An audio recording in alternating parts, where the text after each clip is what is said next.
اعوذ باللہ من الشیطان الرجیم بسم اللہ الرحمن الرحیم یا بنی اسرائیل اذکروا نعمتی التی انعمت علیکم وانی فضلتکم علی العالمین یا بنی اسرائیل اذکروا نعمتی التی انعمت علیکم، اے اسرائیل علیہ السلام کی اولاد، یاد کرو میری نعمتوں کو جو میں نے تم پر کی، وانی فضلتکم، اور میں نے تمہیں فضیلت بخشی، علی العالمین، جہان والوں پر۔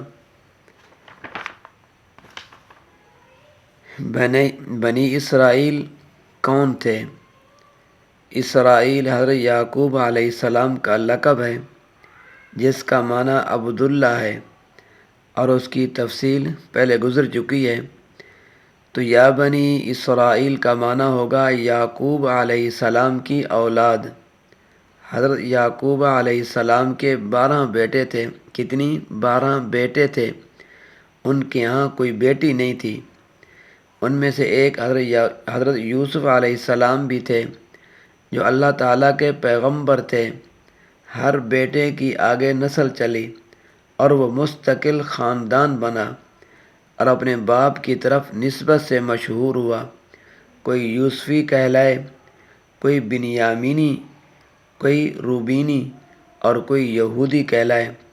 تو یہ بنی اسرائیل فرعون سے نجات حاصل کرنے کے بعد جب وادی طی میں پہنچے، جس کا آج کل نام ہے وادی سینائی ہے، اور اس کا وہ حصہ جو فوجی اہمیت کا حامل ہے، یہودیوں کے قبضے میں ہے، اور باقی مصر کے پاس ہے۔ تو بنی اسرائیلی جب اس میدان میں پہنچے، کیونکہ اس کی تفصیل پہلے بیان ہو چکی ہے کہ اللہ تعالیٰ نے ان کے لیے کھانے پینے کا انتظام فرمایا، من اور سلویٰ کے ساتھ، سے کا انتظام فرمایا بادلوں کے ساتھ، اور پانی کا انتظام فرمایا پتھر سے چشمے جاری فرما کر۔ اس کے علاوہ ان پر اور بڑے انعام فرمائے۔ اسی طرح نعمتی میں نعمت کا جو ترجمہ ہے وہ جمع والا کیا گیا ہے، اور نعمت جو ہے یہ مصدر ہے، اور مصدر کا اطلاق مفرد، جمع سب پر ہوتا ہے۔ تو اللہ تعالیٰ فرماتے ہیں یا بنی اسرائیل، اے اسرائیل علیہ السلام کی اولاد، اذکروا نعمتی، یاد کرو میری نعمتوں کو، التی انعمت علیکم، جو میں نے تم پر کی۔ نعمتوں کو یاد کرانے کا مطلب ہے کہ ان کی قدر کرو، ان کا شکریہ ادا کرو۔ اللہ تعالیٰ کا فرمان ہے لئن شکرتم لازیدنکم، اگر تم میری نعمتوں کا شکریہ ادا کرو گے تو میں تمہیں ضرور زیادہ دوں گا۔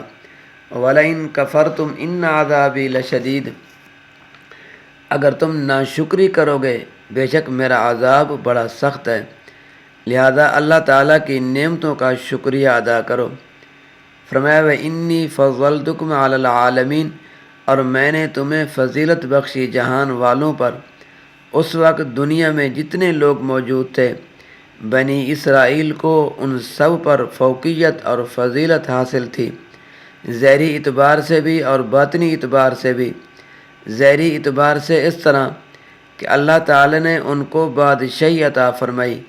حضرت یوسف علیہ السلام بادشاہ بنے، اسی طرح حضرت داؤد علیہ السلام کو اللہ تعالیٰ نے خلافت عطا فرمائی، اور حضرت سلیمان علیہ السلام کو بے مثال بادشاہی عطا فرمائی، اور ان کی نسل میں کئی بادشاہ ہوئے۔ اور باطنی اعتبار سے اس طرح کہ اس کو رسالت عطا فرمائی۔ حضرت یعقوب علیہ السلام سے لے کر حضرت عیسیٰ علیہ السلام تک تقریباً 4000 پیغمبر بنی اسرائیل میں آئے، 1-2 نہیں بلکہ 4400 بھی نہیں، 4000 پیغمبر بنی اسرائیل میں آئے۔ اگر ایک پیغمبر کسی قوم میں آ جائے تو اس قوم کا سر فخر سے بلند ہو جاتا ہے، آسمان سے جا لگتا ہے کہ میری قوم کے اندر ایک پیغمبر آ گیا ہے۔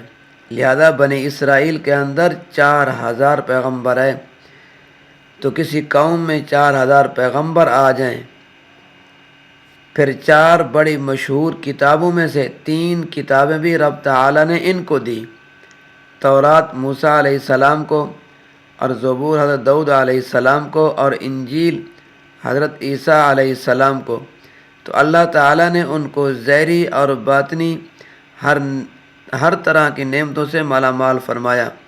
لہذا اللہ تعالیٰ کا شکر ادا کرنا یہ کیا ہے؟ لازم ہے۔ اللہ تبارک و تعالیٰ میرا اور آپ کا حامی و ناصر ہو۔